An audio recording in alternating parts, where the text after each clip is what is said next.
Gerçi qancha oshiqlaring bo'lsa ham mendek sevolmas. Ko'ngil istar bir o'zingni, boshqa o'rning bosolmas. Yozangi samojiz qalam, ta'rifingiz so'z topilmas.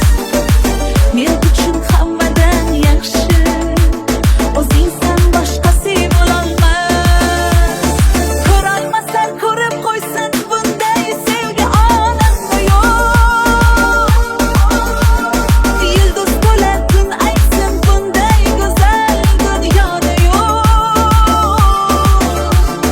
Shirin so'zlaringga menday telba oshiq boshqa yerda yo'q.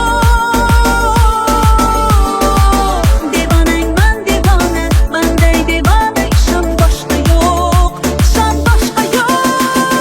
Ko'rolmaslar ko'rib qo'ysin, bunday sevgi olamda yo'q. Yulduz to'la kun aytsin, bunday go'zal dunyoda yo'q. Shirin so'zlaringga menday telba oshiq boshqa yerda yo'q. Devonangman devona, manday devona, ishon boshqa yo'q, ishon boshqa yo'q.